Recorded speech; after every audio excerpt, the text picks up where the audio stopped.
how to prevent project failure. Yes. So Volker Scholz is our managing partner at mm1. He is managing partner at mm1 and has more than 20 years of experience in strategy and technology consulting. His focus is on mobility and telecommunications industry. He believes in the power of innovation, making the world a better and more sustainable place. The floor is yours, Volker. Thank you very much, Ran, and welcome everyone. When Ran asked me to do a short, let's say, introduction speech with regard to project management and what you can do right there, I thought about it and I discovered that after 20 years of doing projects, I still cannot really give you the golden rules how to succeed, but I can give you a lot of examples how you can do it wrong.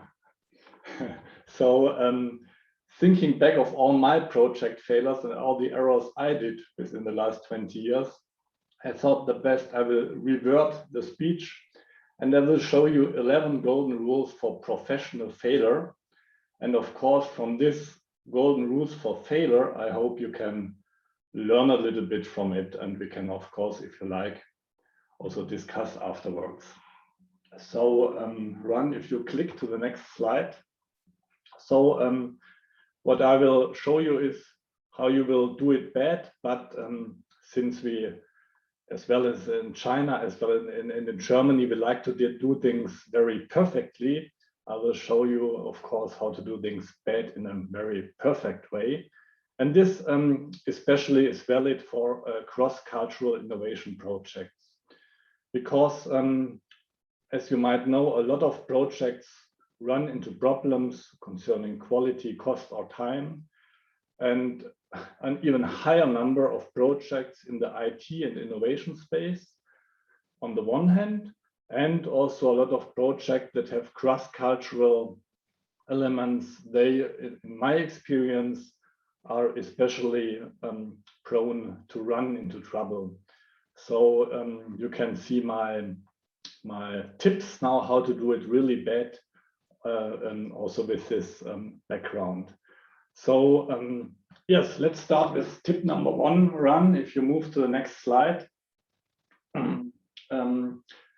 So if you really want to run into trouble from the first day of your project, you should ignore the problem. What do I mean by this? Every project has a purpose. It should solve something. It should solve a problem. However, a lot of projects don't really think about this. They have a solution in mind and they're running towards this solution, this goal that they want to achieve, but they never ask the question whether the goal that they want to achieve really solves the problem that the project should address. So whether the core of the problem is really addressed by the solution. What do I mean by this? A lot of companies, for example, or a lot of projects do something with a lot of money.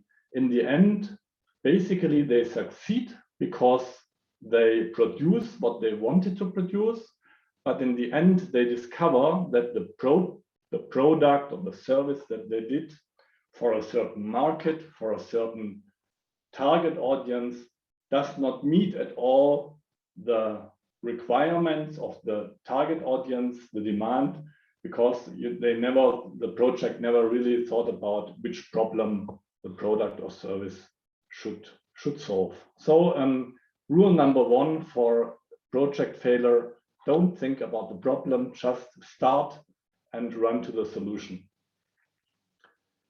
Next point, Ran, please. It's a little bit with this relation to the first point. Also, a guarantee for failure is if you never talk to the customer. And actually, I do not know whether this is a problem in the Chinese business world, but in Germany, I can assure you it is a problem that within projects or companies, you are so sure that your solution is great, is right, and so that people just forget to talk to the customer, to really ask what the customer wants or likes. And I was in a lot of projects where this even was actively more or less forbidden to talk to the customer, because everyone knew that if you would talk to the customer, the answers would be unpleasant. So the solution frequently was, yeah, it will be right, they will like it, let's just move on, we can do this later. And in the end, you have produced something that the customer just doesn't want. So golden rule number 2 for project failure: do not talk to your customers. Or if you're working as MM1, for example, as a consultancy company, also to your clients, to your B2B clients for whom you are doing your service. The third one, thank you, Ran.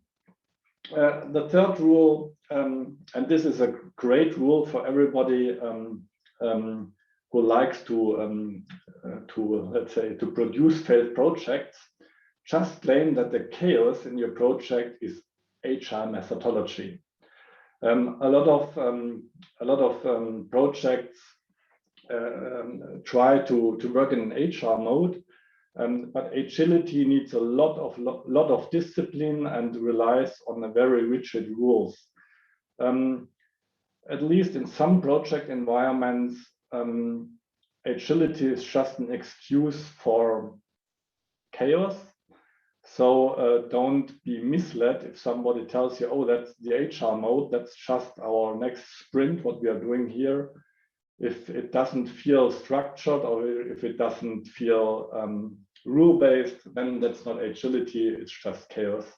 And this will cost you a lot of money and quality.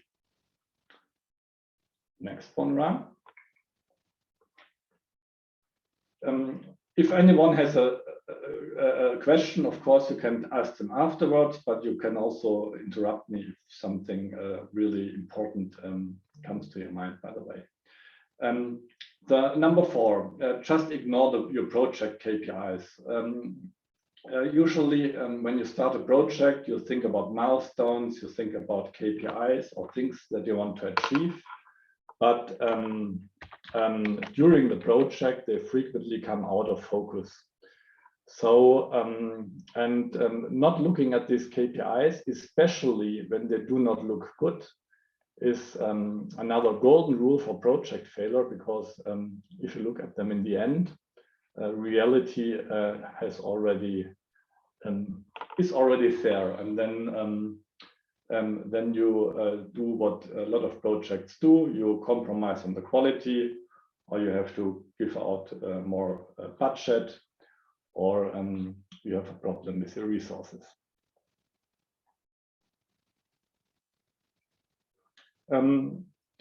Another great idea to just kill projects is basically to overload people with work.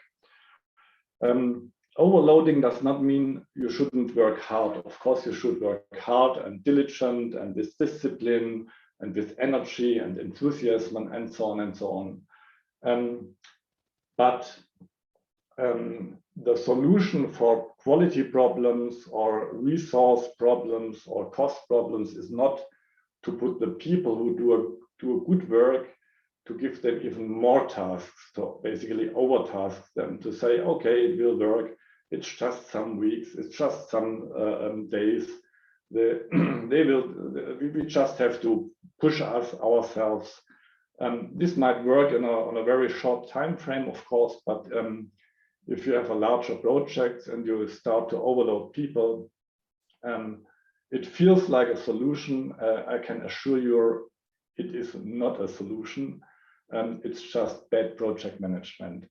So my advice, number 5, for professional failure, just give the best people too much work. And not only give the best people too much work, but another great idea for failure is use your specialists as project managers. Especially in innovation and technology projects, you need specialists who really know what they are doing on the technology or software coding sides, like programmers, engineers, and so on. These specialists are usually so good that project leadership mistakes them sometimes for good project managers and gives these people also a lot of management power. And what happens usually when you do this, you do compromise on your product or service development because these specialists can't focus on the tasks anymore. And even worse, at least in my experience, statistically, specialists are not good project managers. So you should think about who is our project manager and is doing the program management office and all this KPI and agile and whatever stuff, and who is the specialist who can really focus on your project. But yeah, since we're talking about failure, use your specialists as project managers and you will fail. Number 7, it's also a classic, but I included it because I don't know why humans tend to ignore risks, even that they know that they shouldn't, they do it. So if the best way to crash your project, or one of the best ways, is really not to set up a good risk management and to put everything, let's say, on to put the critical path in a really critical situation.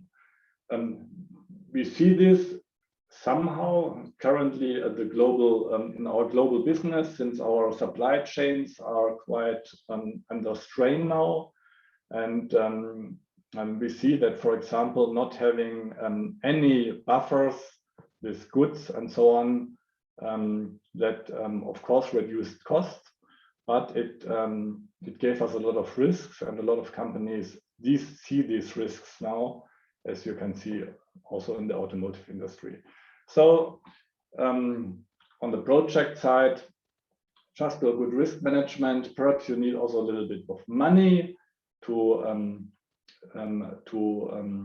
let's say, buy you less risk, but in the end it probably will pay out. If not, you might crash on the rock in the sea, and that's not a nice situation.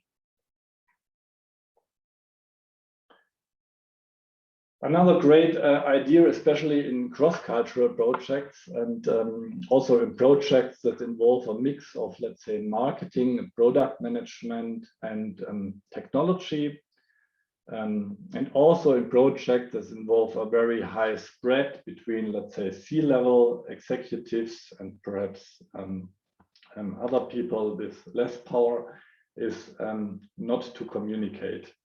Not talking about problems, not thinking, not also not talking about success, by the way, not giving people credit for their great work and so on, and not rethinking at every stage of the project whether what we are doing is right or not, and just to shut your mouth is and say, okay, I won't say it, I will keep this to myself. Let's see.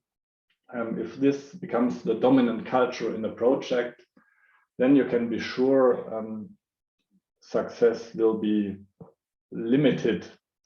So do not communicate if you want the project not to succeed. Just shut your mouth and do whatever you're told, and then failure is perhaps not guaranteed, but probable. So the last 3, also a classic, especially in an IT or a software project, is that the solution that you want to produce, a great way for failure is to describe it in a very abstract and technical manner. Because if you do this, the interpretation space, as you can see on this Picasso picture, is quite big. So everyone will interpret your solution description in a way that he or she likes. The problem, of course, is if you do this in a project, everyone works on a different solution. And in the end, it might not fit together. And as well as we all like art, like this picture here, we do not like things like this as our final project delivery. So there will usually like clarity and focus. So and to achieve this, it really makes sense not only to describe your project or your product with words, but to do a nice prototyping, nice visualizations, interaction design, UX, UI design, very early in the project stage, that you can all agree upon what you really want to have at the end. So do it abstract, you will fail. And yeah, run, thank you. That was. And also a little bit connected to this, just save on the solution architect. Especially in IT projects, architecture is key.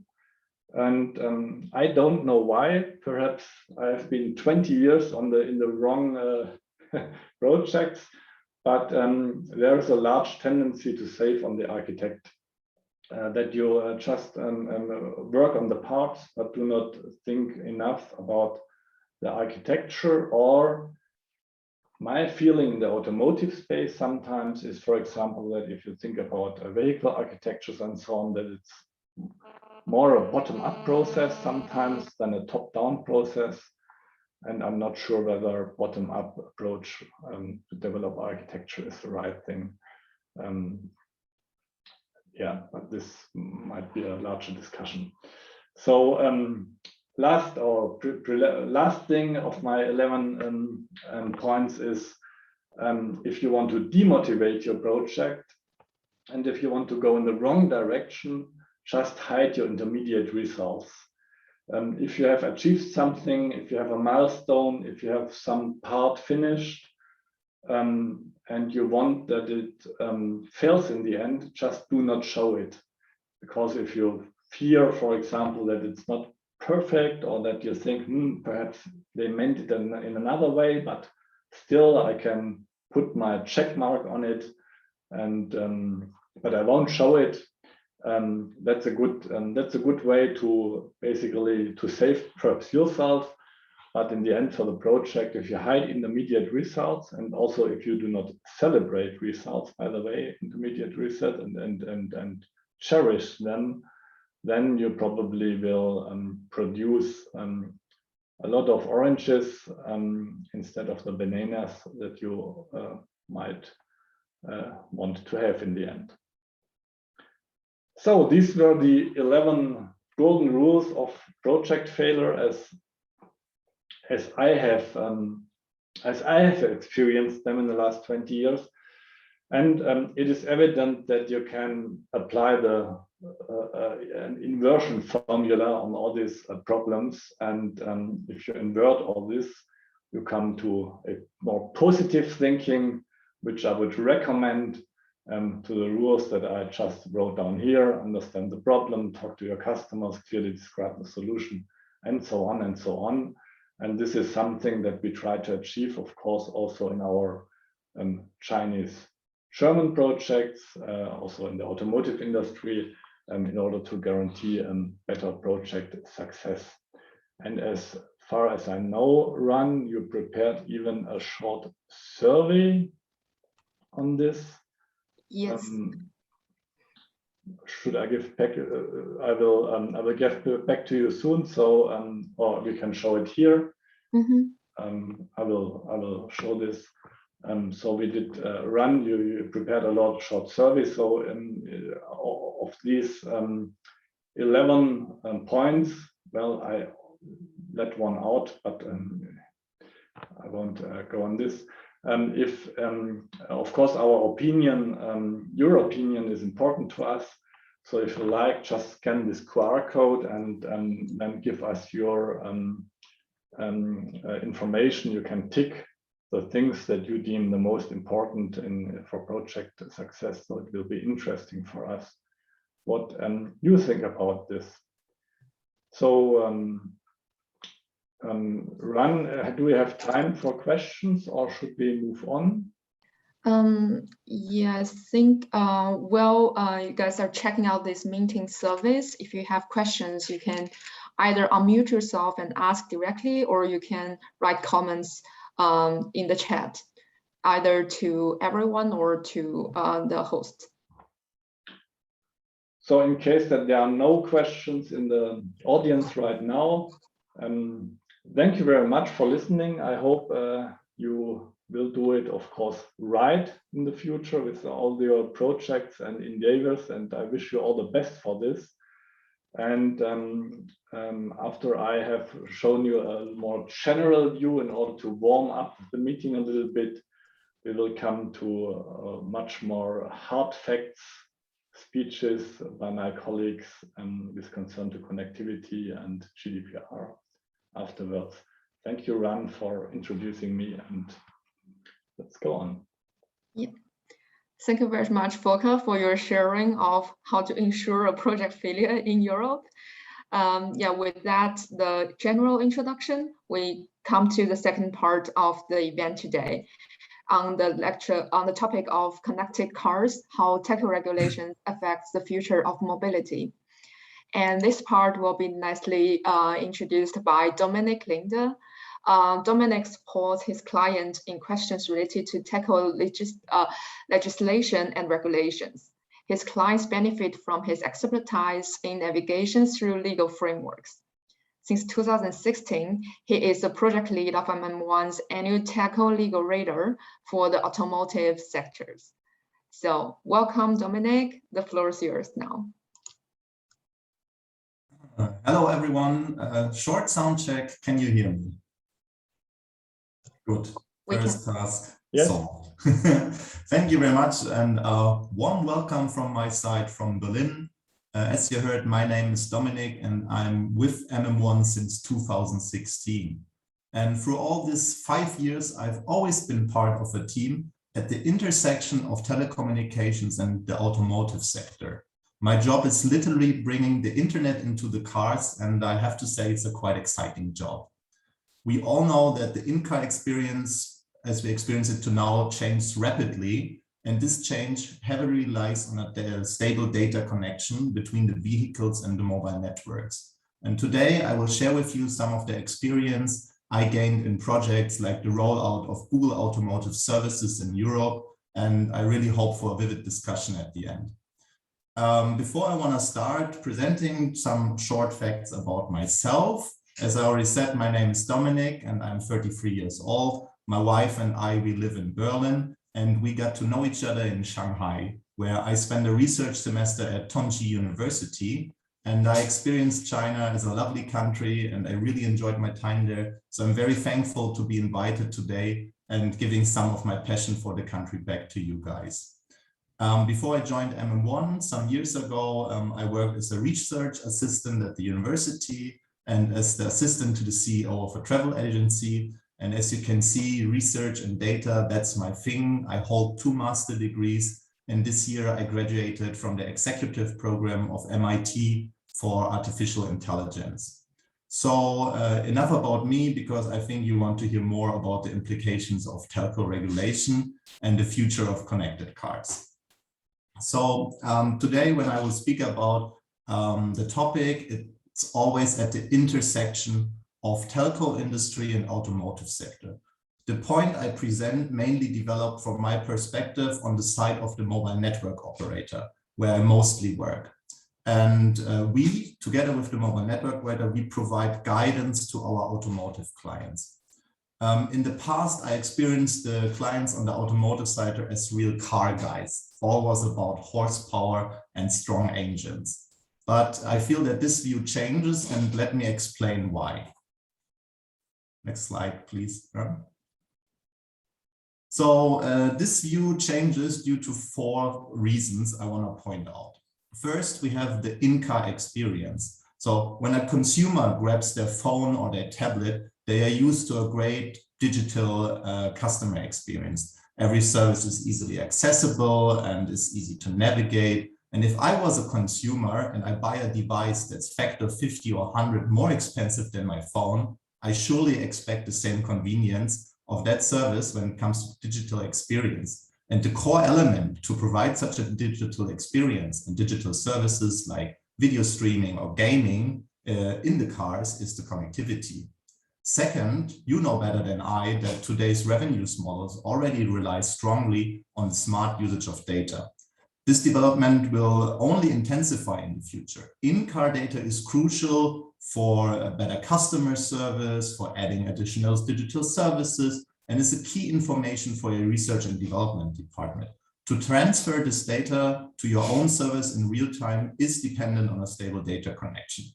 And last, we all know how essential data connectivity is to enable the future of self-driving cars. Real-time communication between the cars or the vehicles and the surrounding infrastructure is no utopia, it's our future. And this will all be no information to you, but it strengthens my argument that it's not about horsepower anymore. And this brings also MM1 into the game. Can you show the next slide? Thank you. So MM1 is a consultancy with connectivity at its heart. For more than 10 years, we continuously involved in projects with vehicle manufacturers, which are related to the topic of connected cars. We supported many connected cars projects, and we are part of stories which connected over 3 million cars with mobile networks. We gained insights from many European companies, and Volker shared some of this experience already with you. So I just used the term connected car. Let me shortly point out what I mean now when I speak about connected car services to you. So as a consultant, of course, I brought a 2x2 matrix with me today, and which should help us to structure this term. So first, when I speak about this topic, I always ask myself, do I speak about an in-car or an out-of-car service? And the second question I always pose myself, is it a software-based service or is it a hardware-based service? So for example, as a software-based service that's out of the car, I would say it's an over-the-air software update. Hardware-based services comprise topics like virtual vehicle upgrades or the transfer of operating and maintaining data. All these services are surely exciting, and I'm sure you have great plans with that. But my points will focus and circle around software-based services which have an in-car relation. I'm talking about things like transfer of media data or IP-based communication. All the services I'm referring to are accessible through the vehicle's own infotainment or operating system, and they are realized via a SIM card that's installed in the car. Mostly, we are talking about a dual RPN scenario where one APN is used to transfer your telematic data, and the other one will be used to transfer the data connected to B2C services. So I'm not talking about mirroring cases like Apple CarPlay or Android Moto, and I'm also not talking about cases where we rely on consumer SIMs. So for the last 5 years, I help my clients to build, plan, and run connected car services, and now let's dive into the topic. Perfect, next slide was correctly. So in my first project 5 years ago, a vehicle manufacturer wanted to offer its customers more digital service in their cars. So they were thinking to provide streaming options, Wi-Fi-based internet access, messaging, all this kind of stuff. But they had one fear, that such services would put them into a position that they shall be considered as a telecommunication service provider. Here in Europe, telecommunication service providers have to deal with a lot of requirements and obligations, and no manufacturer is really keen to deal with them. So the manufacturer asked their mobile network partner to help them out, and my job was to plan and run a Europe-wide feasibility study. We wanted to understand how the digital in-car services are considered from a regulatory perspective, and we wanted a comprehensive overview of the requirements connected to such service provision. So I gathered many legal and regulatory experts, and we created a unique questionnaire that comprises 60 questions. And these questionnaires were distributed to law firms here in 23 countries and were assessed by law experts in detail. In the end, we evaluated the answers of the law firms and translated them into technical and organizational requirements. Now, for all involved parties, we had an overview: how are the services considered from a regulatory perspective and what requirements are connected to them. Let's get a bit more clearer and see what was the result of this feasibility study. So most national regulators throughout Europe will consider this connected car service as a so-called electronic communication service, which I will call ECS in the following. An ECS is a service normally provided for remuneration and consists mainly or wholly of the conveyance of electronic signals. Please note that remuneration does not necessarily mean that your customer needs to pay you some money. It might also be possible that you receive some data you can use to strengthen your business, or that you can demand higher prices for your car because of a higher willingness to pay.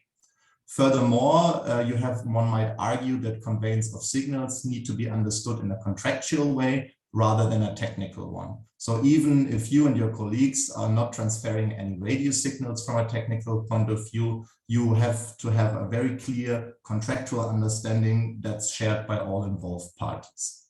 So it's really in the best interest for any manufacturer that that it's possible that you might be considered an ECS provider and that there are many requirements connected to it. Let me shortly point out what requirements could this be. So on the left side, you will find the point of licensing. So most regulators will oblige the ECS provider to register with the National Telco Authority.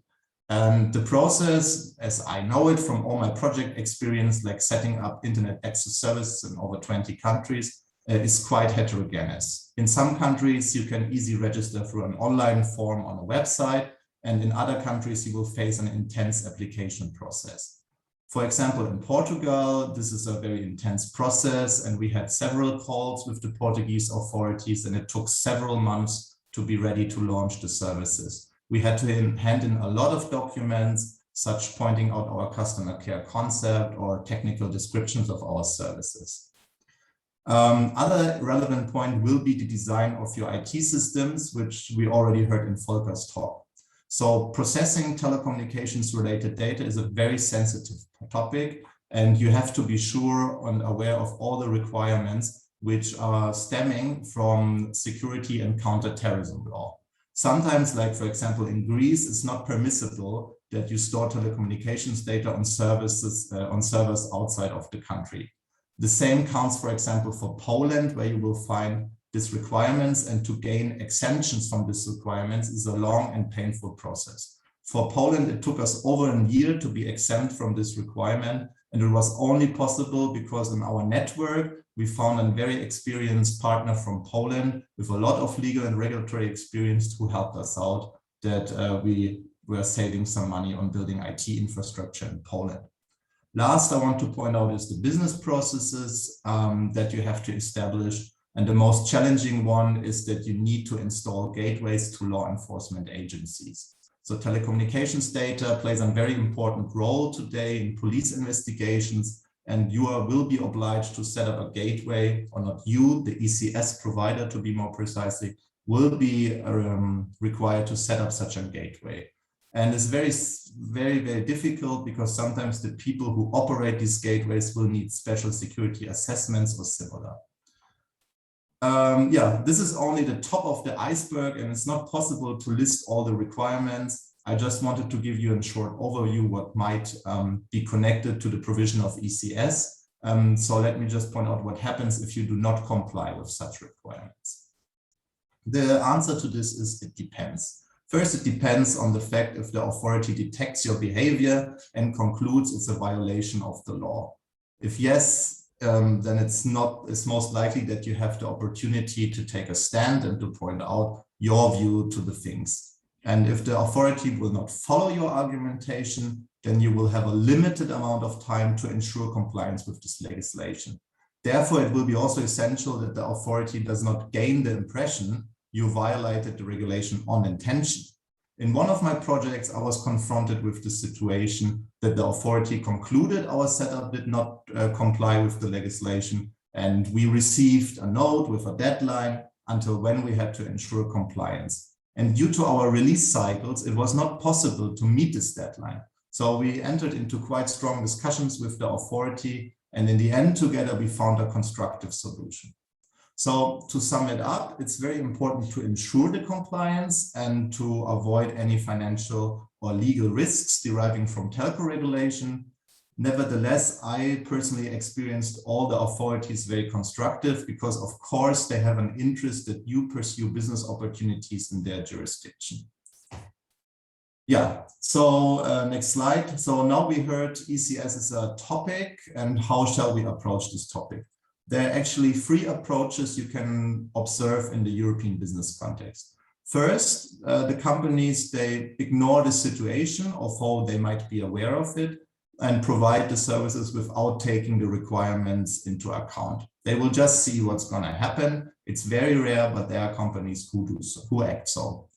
Second one is they acknowledge the situation and they try to comply with the requirements themselves. It's only rare because very complicated, but I also know manufacturers who act so. And the last one, that's the very common approach, is you try to outsource this risk to your mobile network operator, and the mobile network operator shall take over all of this risk we just experienced about. And the third approach, I have the most experience, so I want to show you some insights about that. So wonderful picture. Here you can see me and my team who was responsible for the rollout of Google Automotive services in Europe. So we work on the side of the mobile network operator to enable the connectivity for the vehicle fleets, which rely on the Google Automotive operating system. Google Automotive operating system is the middleware that car makers use to offer a modern in-car experience. And the project was super cool and very exciting, but it was the first one where the guidelines of telco regulation clearly crashed strongly with the interest of the car makers. So the car maker didn't really think about that telco regulation might be an issue, and they were just thinking, hey, customers can jump into the cars and start driving. Well, this didn't happen. And since the manufacturer wanted that the MNO deals with all the applications from telco law, we installed multiple companies in multiple countries which provide the connectivity from to the end customer and shield the manufacturer from all these obligations. Let me show how this solution looks like. Can you press once more? There's something missing. Yeah, thanks. On this website, you can see this what we did in the project. It's nothing confidential. If you want to check it in more detail, just search the internet for Hotspot Drive. So as I said, we installed a company that acts as an internet service provider to the end users. So we built its own website and we are running this website, and this website and all this is just to set up to shield the manufacturer from these obligations. So in other words, it sounds possible that you just outsource all your risks to the MNO, and this sounds quite attractive to you maybe, but unfortunately this comes with a price to pay, and let me show you in the next slide what I'm talking about. So the price you will pay is a rather complicated and cost-intensive customer journey. If you want to shield as a car maker yourself from the obligations, you need to install an internet service provider, and all solutions I know work more or less like the one I'm showing now. The person who wants to use the service must register on an extra website, and there's a person, and this person needs to create a customer account, needs to consent to legal documents, and all this stuff. And the tricky thing about this is that this process might vary from country to country. You cannot just find one process and roll it out in all countries. You need to take the various legislation into context.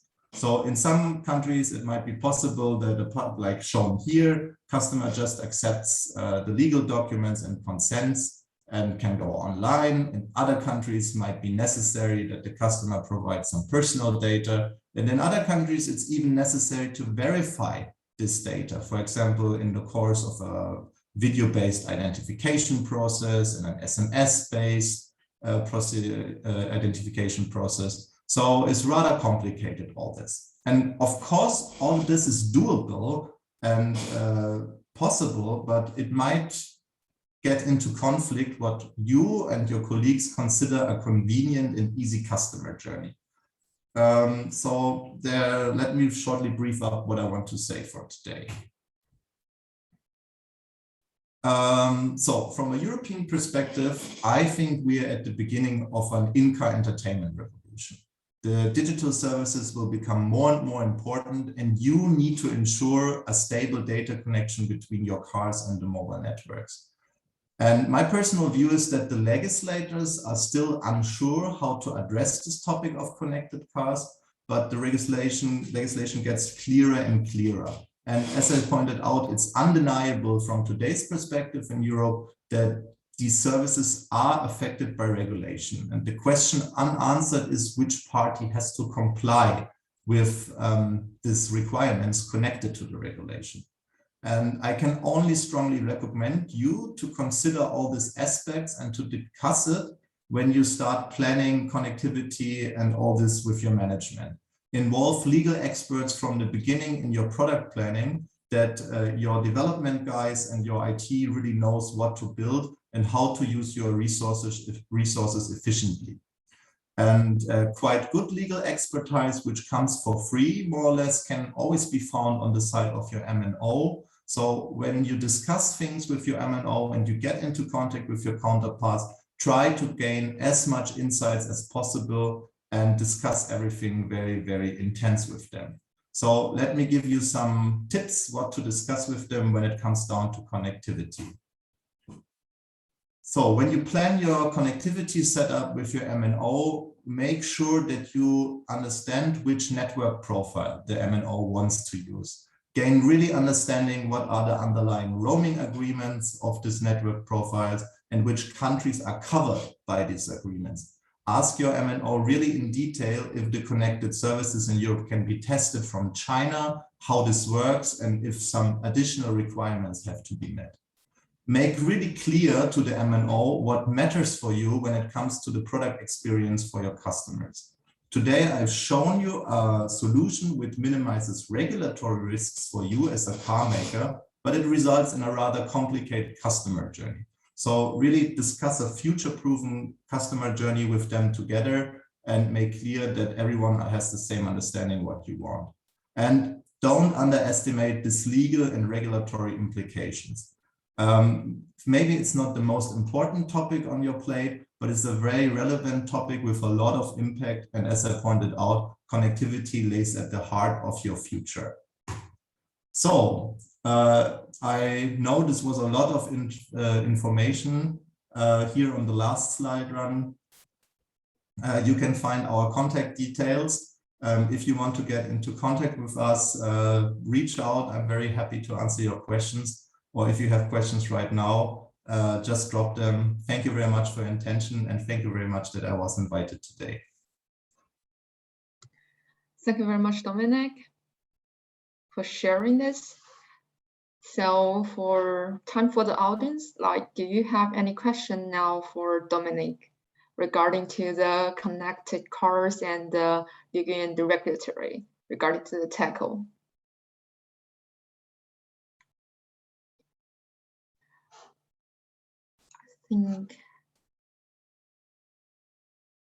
Nothing from the chart I have here now. There's no questions specifically. So I would say, please feel free to reach out to Dominik or to Volker if you have any question regarding to this. And now, and also, of course, if by the end of the session you want to raise some question, you can always do that. And now we will move to the last but not least part of today, the GDPR, how data privacy affects your business operations. Because I think nowadays when we talk about Europe, the GDPR is like something we can never avoid. But how does this really affect your daily operations in your business? We will invite our colleague, Klugow, who has been working as a product owner for digital products for more than 5 years and works for clients in mobility, telco, and financial industry, where he's used to develop GDPR compliant product to introduce us more on this topic and give his insight on GDPR and its impact on your operations. So Christian, please continue here. Yeah, thank you very much, Ran, and hello, everyone. I'm happy to be here. As Ran said, my name is Klugow. I'm a project manager and product owner at mm1. And yes, I've been working for corporate clients in the mobility and finance industry to develop new products and services for more than 5 years now. And as my role is usually defined, I work at the interface between the development teams, so the experts, and the responsible management of our clients. And since 2018, the way I work and the way the development teams work changed due to the impact that the General Data Privacy Regulation from the European Union has given to us. Since then, we are frequently confronted with news like you see on the next slide that you have probably seen in a minute ago as well. What you see here is a collection of newspaper headlines that were published within the last 2 years and that describe that again, a company was fined for violating the General Data Privacy Regulation, or short, the GDPR. These examples demonstrate that there is a large gap between regulators' expectations on data privacy within corporates and the way the companies actually comply to the GDPR. In our projects, we are trying to close this gap by educating the management and the IT teams in these following areas that you see here. And today, I want to share some of these aspects with you and how it might affect, and want to talk you through how it might affect your business operations. My goal is to leave you with the basic ideas of that regulation and deliver the mindset of the law to you, rather than going into too much detail on every single aspect. And unfortunately, we cannot go through all of them. You see here, however, I will have a short deep dive on 5 highlighted areas. Next slide, please. I will tell you the basic GDPR know-how everyone in your team should understand, the technical organizational initiatives you need to undertake in order to comply to that law, the challenges that exists with cross-border data transfers nowadays. Then I will give you 3 examples of failures for which companies were fined for. And eventually I will provide you with a recommendation what to do in case of a data breach. So let's begin. Why is this law in place? With the growth of digital services within the last 20 years, there has also been a growing interest in data. Having access to data allows companies to get a better understanding of their customers and make predictions with that data that help to grow their business. As these predictions become more and more accurate by having the ability of recording almost everything by a click in the digital world, or recording every step with a sensor in the physical world, companies keep increasing their power. And the European Parliament decided that this increased power touches the privacy rights of the European citizens, and that it needs rules to regulate the treatment of personal data. So what is personal data actually? Personal data is basically everything that can be traced back to a human being. It can be categorized, for example, in categories like health data, political opinion, contact details, financial data, or religious beliefs. And you will realize quickly that this can be quite a lot of data fields if you break it down even further. Here you see a personal data set we gathered for an MM1 project that Dominik just described. Note that IP address, the session start and end, as well as the data volume used, can belong to the personal data set as well. The important thing to understand is that the EU assigns the ownership of the personal data that you see here to the specific individual, to the EU citizen. And if companies want to process the data, and processing is a broad term that also includes gathering and storing the data as well, you have to have a proven permission from the individual. This is the fundamental concept behind this regulation, which is giving each individual the right to control its personal data. It is very useful to have someone in your corporation or organization who takes care that your users are constantly in control of their data. This is usually the data protection officer, or short DPO. One of the tasks that person has to do is to educate the entire team and make them aware of this fundamental assumption of that regulation. Your DPO will help you describe the purpose why your product or service needs to process personal data. This needs to be properly presented to your user, and they have to agree on it. The GDPR does not allow to process personal data unless you have that valid user consent. And your team should act according to these fundamental aspects when developing your digital service. In our projects, people keep frequently asking us to what extent this sentence is valid. And we experience discussions on that issue during our daily operations. We usually explain it by giving a very simple example. So imagine you are an e-commerce web shop and you sell shoes via the internet. You do not need a permission for the data that you need to conduct a shoe sale. Yeah, but for all additional processes beyond the shoe sale. So to conduct a shoe sale end to end, it is essential to have the shipping address. And you also need to know the payment method your customer prefers. You also need to know the size of the shoes your customer bought in order to send him the right pair. This is all part of the so-called core service, and you do not need a consent for storing these personal data until your core service is finished. Your core service would probably end when your customer confirmed that he or she received the shoes and wants to keep them. However, nowadays, almost all companies conduct additional analytics and marketing initiatives with user data and have an interest to store and analyze personal data for a longer period. And if you want to know on which pictures your customer clicked and how much time the customer spent on your website, you need a consent to store the data, since it is not necessary information for the shoe sale. If you want to keep the email address in your system in order to send a marketing newsletter, you will need a consent. And if you want to store the IP address to target recurring customers with personalized ads, you need a consent. Or if you want to put all your customers' shipping addresses on a map in order to analyze where they're coming from, you will also need a consent. So I think this is the basic concept your team should understand. All additional service need that consent. You are obliged to describe all these analysis you would like to do in a privacy statement and make it accessible to your users before you even begin collecting the data.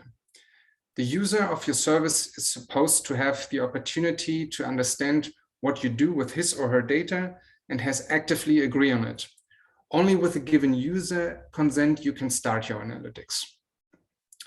For the development team that we have been part of, this means that while we are moving forward on our learning curve and the team realizes that we would like to analyze something else with the existing user data in our system, we will also need to update the consent and ask our users for permission again if the analysis is not covered by the existing privacy statement. This procedure is supposed to enable the user that he or she is always in control of the data and can verify that what we do with the personal data. We have the duty to inform the user about the actions we undertake in the privacy statement. This is an important aspect every team should understand before they conduct their analysis. The GDPR is bridging this strict requirement to daily operations by introducing two new terms: privacy by design and privacy by default. Both terms can be understood as a call to action to companies how they should develop their digital services. Privacy by design means that you integrate data privacy in your value chain while you draft, design, and develop your product features. Nowadays, almost all software development teams work in an agile and project management setup. They have a product backlog, and think in user stories that are passed from one expert to another. What we recommend is that even in this early process, you integrate the DPO or another legal advisor who checks the impact that new feature might have. This is supposed to assure that you minimize data gathering and only gather the data you really need for that specific new feature. So integrate legal experts and make them work together with your development teams. Here you see an example of how this could look like. You see a sample process that we usually apply in our projects. It shows the different development steps and starts at a new feature idea that is written as a user story and moves through the different phases until it gets released to the user. We make the first GDPR review when we developed a solution design that was accepted by the IT team. And we make another review when the feature is implemented but not yet published. Once you release the new feature to your users, you might want to give them the opportunity to change the default settings. In advance, you will define and set the default settings, and this is where privacy by default comes into place.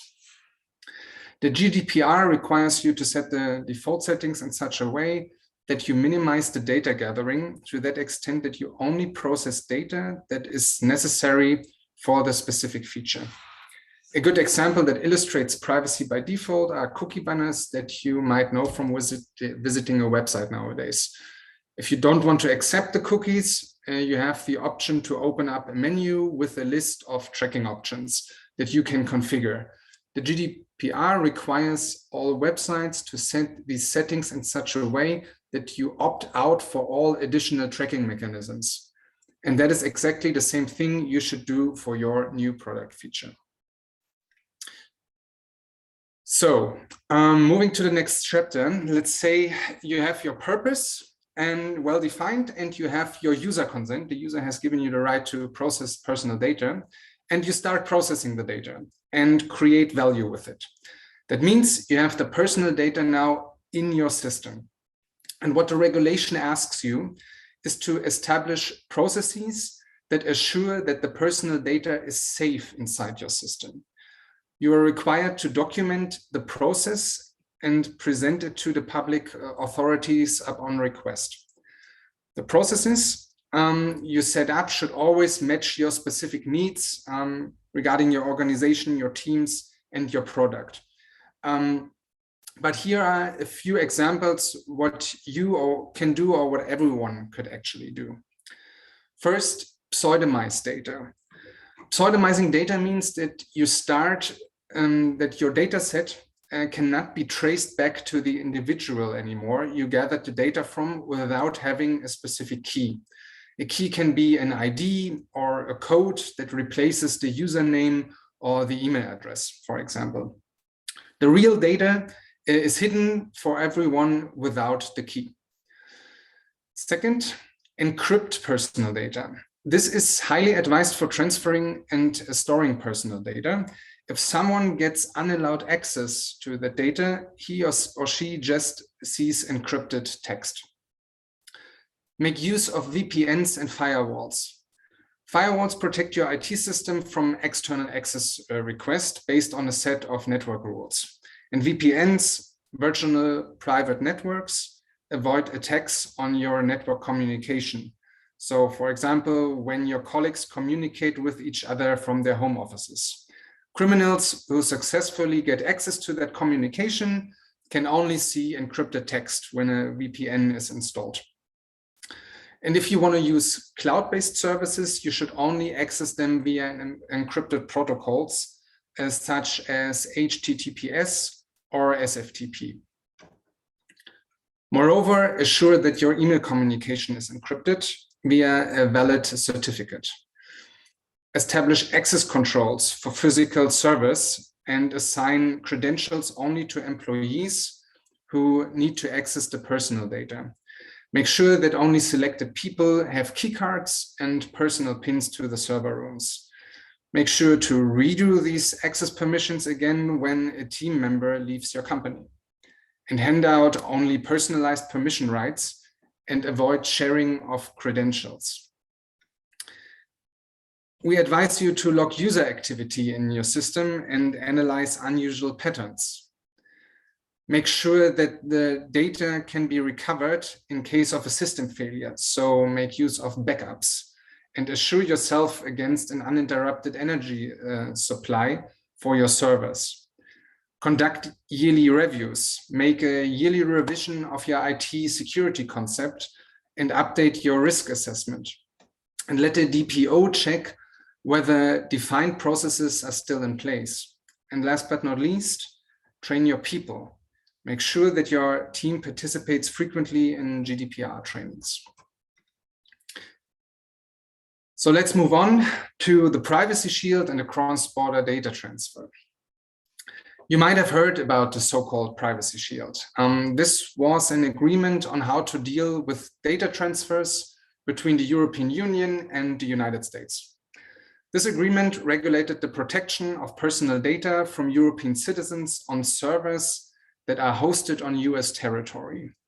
And last year, the European Court of Justice decided that this agreement is not valid anymore, since the US Secret Service can potentially access this personal user data of EU citizens.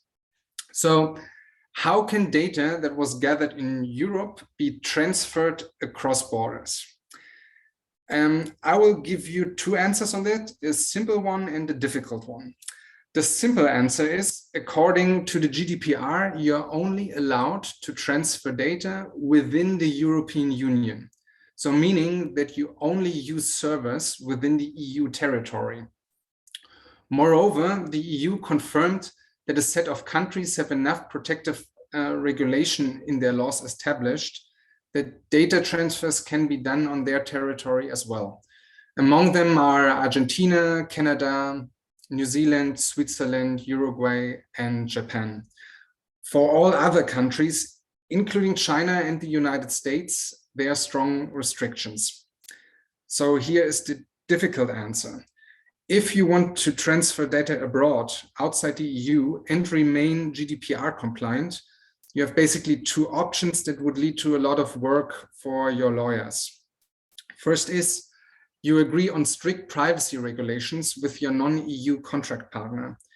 This also accounts for intercompany agreements. So when your mother company is, for example, placed in China, this agreement has to be approved by a European Public Data Privacy Authority. And second, you explain the individual, so the user, the EU citizen, why and how you process the data abroad and that potential risks might occur. Those are the options you have, but to be honest, both alternatives have a low likelihood of success. Even worse, many companies currently do use US and Chinese tools and transfer data abroad involuntarily just by using these tools. And these companies have, again, two options. They either change their entire operative IT infrastructure or remain incompliant. To tell you the unattractive truth, this is something you have to weigh up. The EU is currently working together with industry partners on a GDPR compliant cloud infrastructure. This solution is already implemented and approximately 300 companies in Europe are using it. However, none of these 300 companies is a big player with a large IT system, so it's still an experimental environment. Nevertheless, we would like to give you a recommendation today, how you might proceed in case you are aware that your company sends personal data outside the EU. First, you should be aware of your data transfers. So we recommend to determine all processes in which personal data from EU citizens is directly or indirectly sent outside the EU. Note that this list also includes company tools that process personal data of your European employees. Yeah. It is likely that you identify tools and processes that you deem to be as not important for you. So you can use this approach to clean up and standardize some of your internal processes as well. And then you will identify the must-have processes. You should go into an analysis whether you can increase the data protection with additional security initiatives. For example, you start encrypting the data and make sure that the private key for the decryption is only stored at the European user device. To sum it up, international data transfers are the most legal issues that almost all European companies need to deal with. Once the European cloud solution is in place, Europe might become a digital island in the world.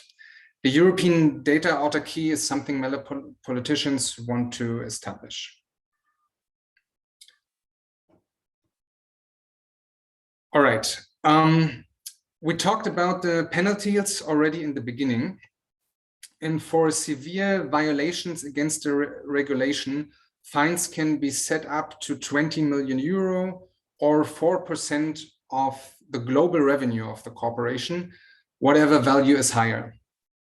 There's a long list of companies that have been fined within the last 2 years, and I would like to set a highlight on 3 examples. H&M is a Swedish fashion label that has been fined with the highest fee in Germany. The company implemented a process in which every employee was obliged to have a one-on-one meeting after he or she returned from vacation or sick leave. They were asked about the reasons for their absence and what they had experienced specifically.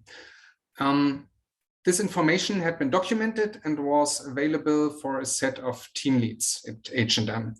And due to a technical error, the documentation was also available to the entire company for a short while. Once this became public, H&M was fined with 35 million euros, a tremendous sum. But even worse than the fine was the upcoming danger of a loss of reputation for H&M. Reputation as a consumer brand as well as an employer brand, which would have harmed them even more in the future.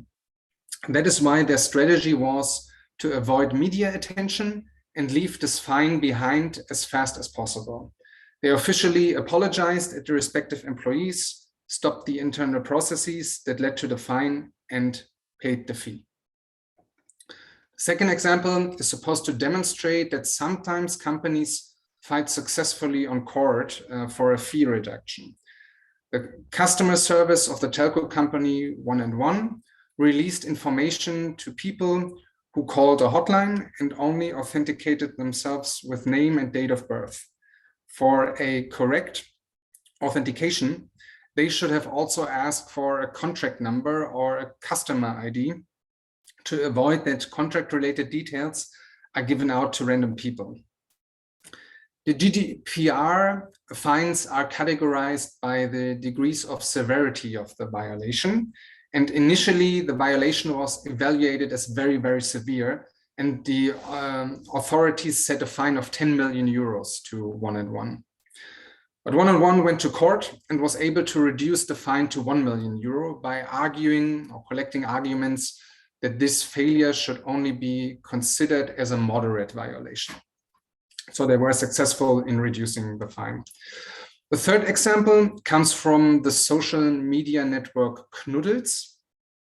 They have been a victim of a cyber attack. And the hackers were able to publish a list of usernames and passwords since Knuddels did not encrypt these data on their servers properly. And the authorities fined that lack of IT security with 20,000 euros. The company obviously missed to protect the personal data they collected from their users. If you like, share this link on the bottom with your DPO team. There you can simulate a potential GDPR fine based on the type of violation and severity that you might want to simulate. Of course, our recommendation is to take the respective data protection initiatives inside your company to avoid such situations that happen to H&M, 1&1, and Knuddels. Nevertheless, we also recommend you to be prepared when you experience such a data breach that happens to Knuddels, for example. And this is the last part. for today. And this is actually something you can put out of your drawer when you experience such a data breach. Based on the current level of IT security that we experience in average companies today, there is a certain likelihood that companies become a victim of a ransomware attack, or there's just human failure that leads to a data breach. Newest example, it was in the news yesterday that another that there are about 300,000 ransomware attacks globally within one day only. Yeah. It does not always have to have a cyber attack that requires you to become active. A data breach can also occur when someone in your team sends personal data in a file to a wrong email address, or if a large marketing email is sent out that does not hide the other recipients. When you experience a data breach, you have to report it within 72 hours to the respective authority. In such a case, you have to react very fast, and it is highly recommended to design an emergency plan for these situations. And the plan could, for example, look like this. First, the data breach has been reported to the project lead. Then the project lead aligns with the DPO and conducts a risk assessment whether personal rights are violated. The DPO calls in a predefined emergency task force, for example, consisting of the involved IT department, an IT lawyer, and the public relations department. And that task force defines immediate initiatives. For example, a public statement or the resetting of all user passwords in your systems. Then, in the last step, the task force reports the information on the data breach, including their immediate initiatives to the authorities. And if there is a high likelihood that personal rights have been violated, the company also has to inform their users.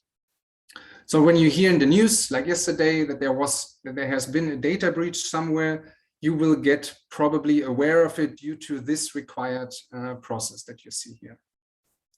And with these words, I would like to close this short presentation on the GDPR. I hope you got an impression how the GDPR can impact your operations and your digital products.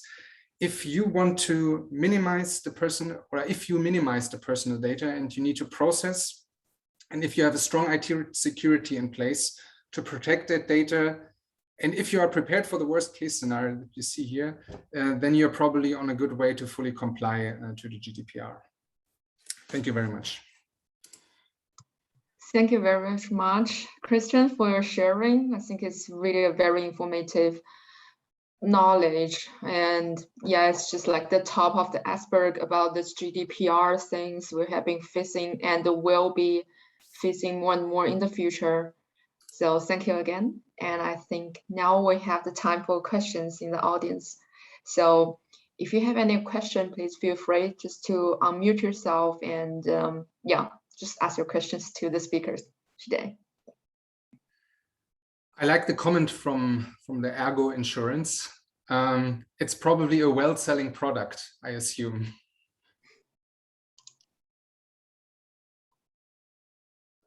Who wrote this? It was a direct message to me. Okay, I see here. Is there someone from Ergo in this place, in the call? Nancy. You mentioned that you sell cybersecurity insurances, if I understand correctly. Oh, okay. Right. Can you tell us something how this product is selling? Like, are many companies want to have that insurance? Yes, you're muted.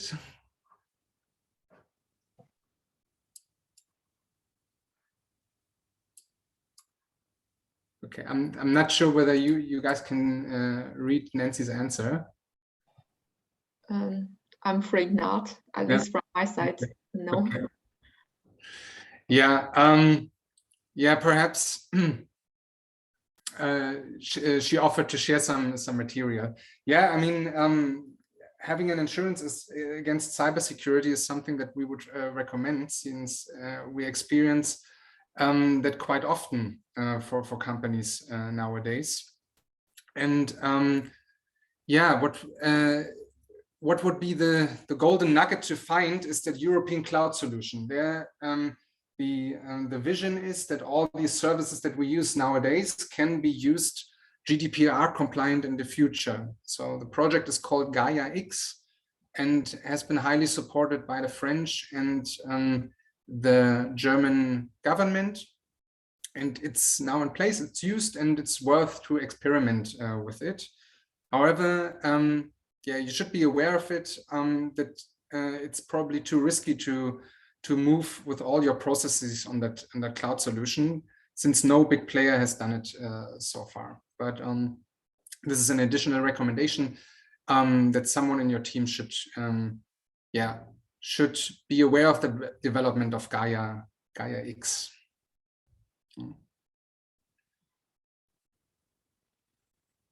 Okay, thank you, Nancy. Are there more questions? And also to the Dominik and Volker who shared their parts earlier. Because this chart, I think you need to choose who you send this message to.